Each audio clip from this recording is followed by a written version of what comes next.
Oh man, happy Friday. Happy Friday. I'm Christa. And I'm Jay.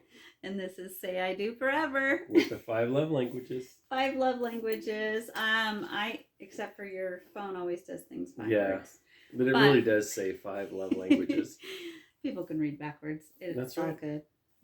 Anyway, someday we'll have fancy equipment. That's right. Someday. But we are reading. Today is Friday, and it's been a long week.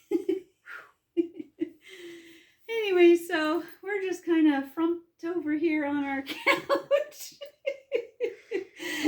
Just gonna go over our 5 love language book. And we read all this week. We were just reading the chapter 1, kind of looking through it, and whoa, is it shorter than I thought. So it didn't take much. So I hope you guys got a chance to read the first chapter. I hope you got one, off Amazon or offline somewhere. But number 1 just kind of introduces everything, so it wasn't too hard. It doesn't hurt yet. No. So it was an interesting chapter, I think. Yeah.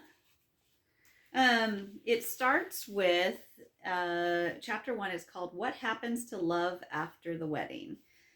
I know so many people who would say that, like it's like we were doing great and then we got married and then it all went wrong. And if that's happened to you, comment down below. If you know what happens after, let us know. But but what does happen to love? This gentleman here.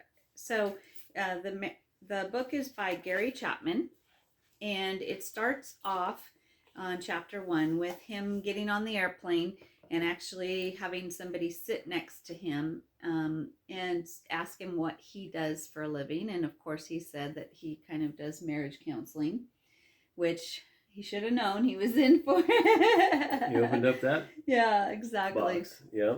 So then the gentleman has been married 3 times.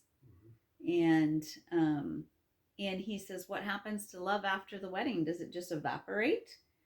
I wonder if there's a lot of people that wonder that as well. And of course, Gary Chapman asks him, well, did it evaporate slowly or, gradually, or did it evaporate all of a sudden? It's just like, poof, you have a marriage license and it's gone. The wedding is, the feeling is gone. Yeah. So what happens, probably is case by case and everything. But, what do you think happened? This gentleman gives kind of some details of his 3 weddings. I hope you guys got a chance to read this. We could read little parts, that interested us. Gotta get my readers. Yeah. We got our coffees, by the way, too. That's right. We're ready to go. We're good.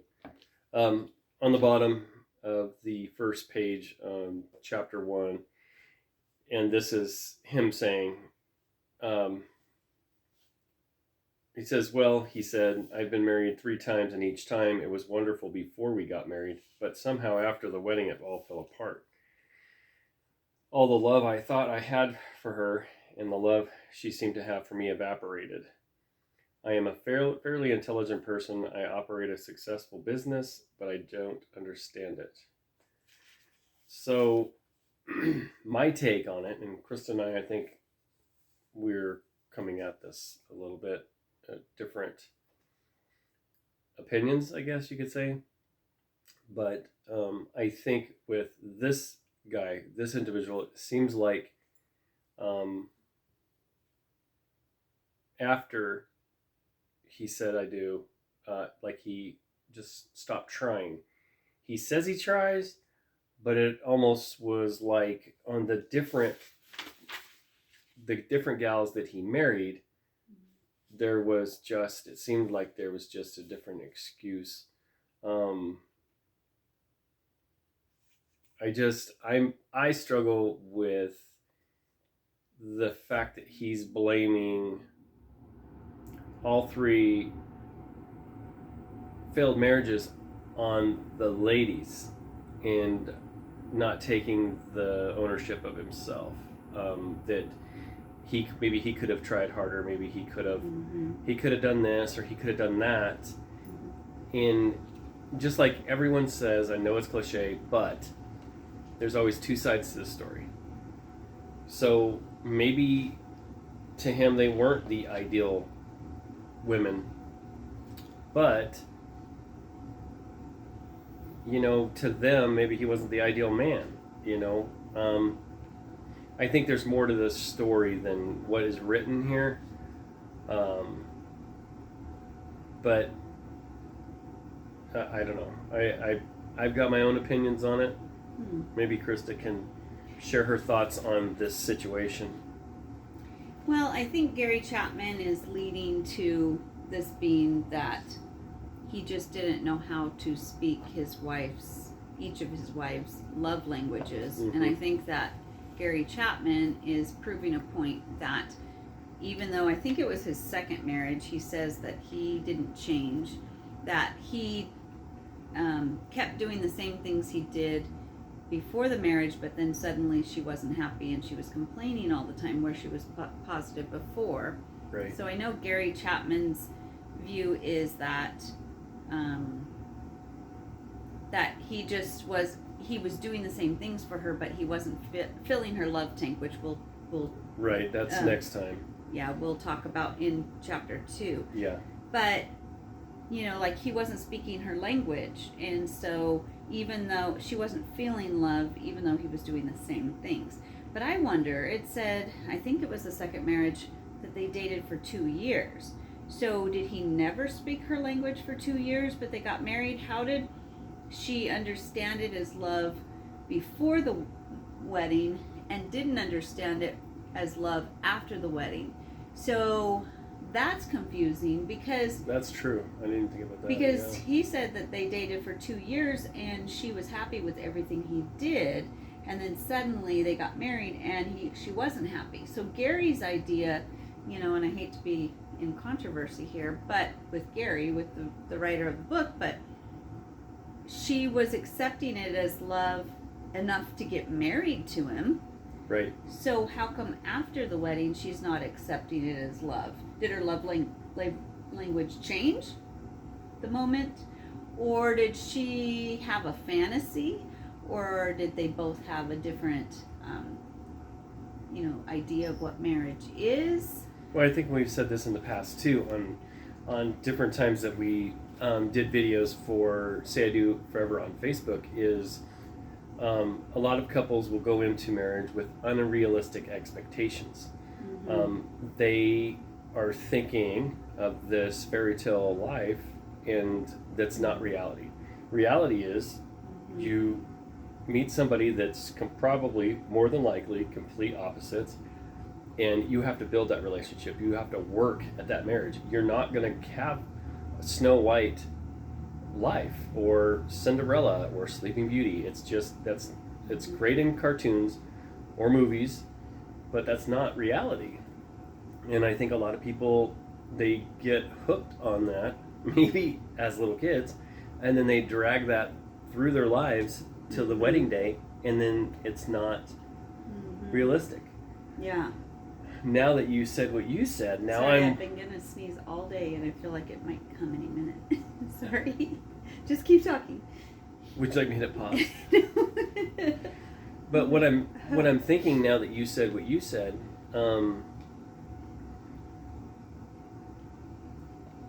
as far as her dating the guy for 2 years, did she give up after she said I do?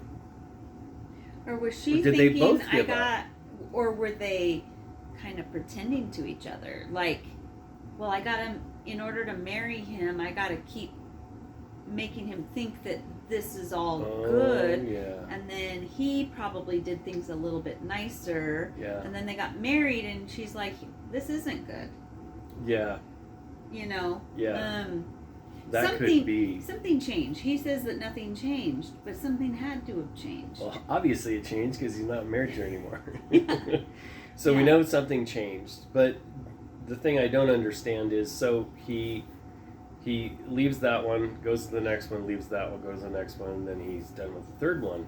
Mm-hmm. But I guess, and I see what Gary's driving at is maybe with this one guy with the three different That he tried it marriages, 3 different times. and maybe he couldn't figure out what each of their love languages were, you know, and thus Gary's book.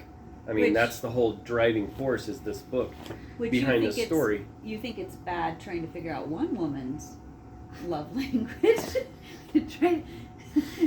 Maybe, all these people think they'll just have it better the next time. If you can't figure out one woman's love language, you may not be able to figure out 3. Yeah. Well, thank God that maybe that's why this book came out, so people can figure it out. Yeah. So people don't have to be so frustrated. Mm-hmm. Because you and I, a long time ago, we took this, read this book, took the tests, and we figured out what our love languages are. And that did help us. I mean, Gary, the book is legit. Sorry. The book is legit, and it's good. It's very good, and what he says is good. Yeah. And it helped us, so obviously it's going to help all of you. And I'm hoping that this guy in this book read Gary's book eventually and figured out what his love language was. So because number 4 could work. Yeah, I mean, yeah. Yeah, everybody needs love. Everybody needs to have success in relationships. I hate it. It's heartbreaking to watch people struggle through that. And this is just me, but I'm just curious to know what would have happened to Elizabeth Taylor and her first husband if she would have had this book to read. She would have known the would she have went through all, I don't know how many times Elizabeth Taylor was married, but could she have prevented a lot of the heartache that she had to go through in her life if she would have had the book? It's a good book. Yeah. It's legit, and I think everybody should take the love language test and read the book. So. Well, and Gary's, what he says about the different love languages, and let me try to find when it gets past the story. It's called The Truth We're Missing. People speak different love languages, and he talks about his expertise or his training.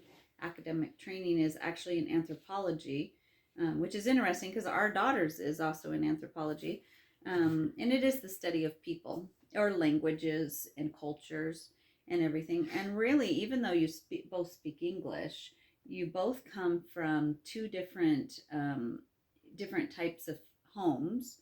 Your home, you came from you're the single. only child, single mom. For a while. And I come from a family there were 4 of us, lots of kids, both mom and dad. Just there's a lot of different dynamics. We come, from a very religious background. Where I didn't. You didn't. I'm just trying to think, just the way people keep house, just the way they discipline, just the way.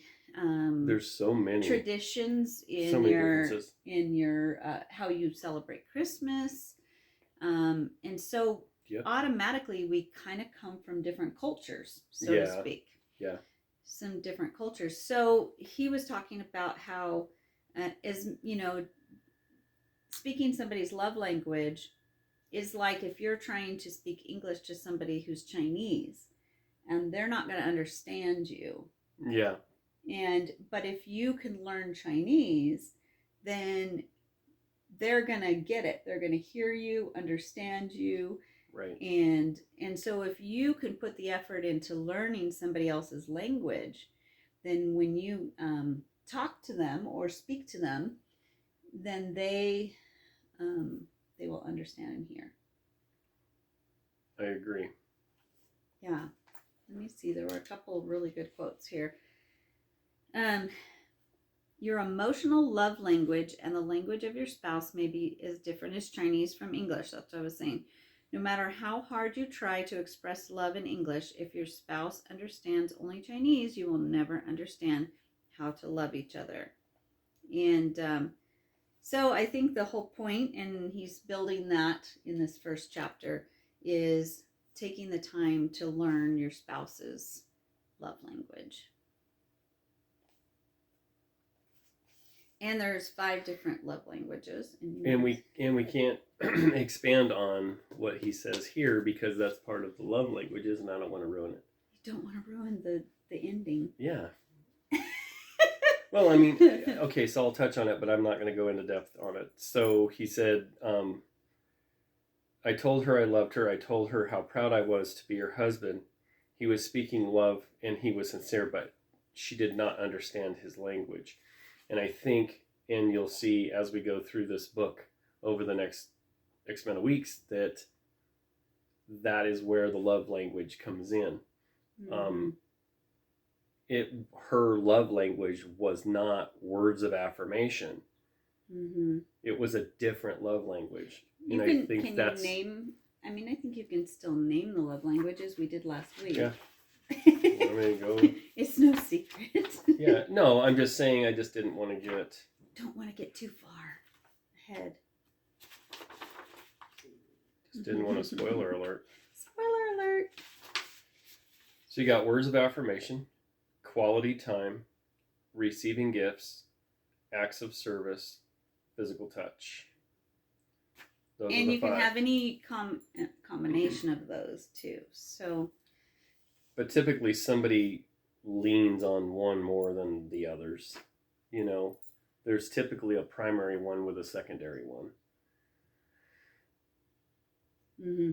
Yeah, you have like a primary and then you have like a secondary one. Yeah, you can have 2, but I'm just saying you lean more towards one. Like mine is words of affirmation. We think, because we have to take the test now. No, I'm telling you, I'm 52 and mine is words of affirmation. That means more to me than any of the other stuff. Yeah, you can already tell. I know how I am.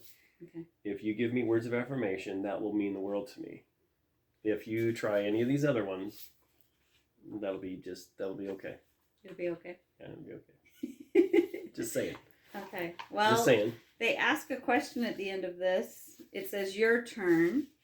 How does your spouse respond when you try to show affection?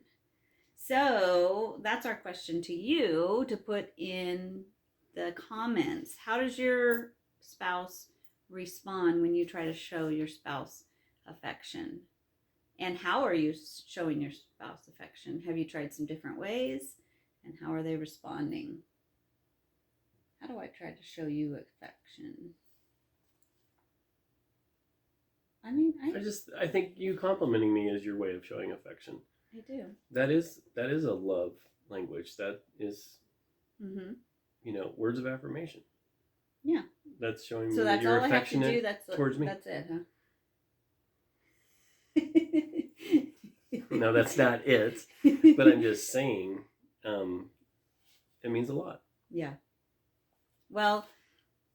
And like you said, I don't know. Particularly think that. Only because you've been faking it for years. Like, whatever. Yeah. I'm following the love languages. But you don't go like it. Like, I'm filling your love tank. It's not like that. It's like me saying, Jay, you are a great guy. True words of affirmation. You are a great husband. That's what this is. I feel so much better now. Don't you feel? Anyway, I'm stuffed. So how did your spouse respond when you try to show affection? That is needed to be in the comments. Yeah. So we can know. Yeah. So we can know what you guys do. And obviously we need to take this test we got to take this test again. And because I think it was Lynn actually commented last week on our video talking about that you can now take the test. There is a test in the back of the book. Yeah. So we were just going to do it that way, but they now have it online. So I actually found my phone a minute ago. And I think it was just 5lovelanguages.com. Let me see. 5lovelanguages.com, but I think I just Googled the love language, 5 love languages quiz, and that's what it came up with on that 5lovelanguages.com. So we're going to take the test this week. Yeah. And see what our results are. See if it see if things changed. Yeah, I didn't think it did, but you've changed. I've changed. So, but anyway, it's a short chapter. That's the good part. If you're looking for a book that doesn't take much time, it was like, that's it, huh? 3 pages. Okay, next chapter. Which is good. Now you have time 4 for pages. other things. Next chapter. Yeah, now you have time for other things. Yeah. It just makes it easier to go through. I mean, mm-hmm. You can read 2 or 3 chapters, or you can read it 1 chapter, or whatever they want to do. But go at their own pace. Next week we will do chapter 2, and it's keeping the love tank full. Love tank. Oh, that's. She's thinking of Love Shack. So I found my other book. We have this one is one we've had. I have a couple of them at the shop because I used to own a bridal shop.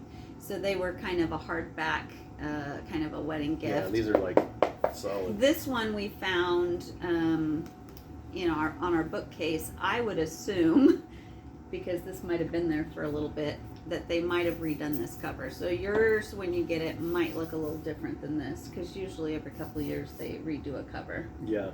So, I wonder what the colors are. I would think that they would have stuck with that one. Yeah.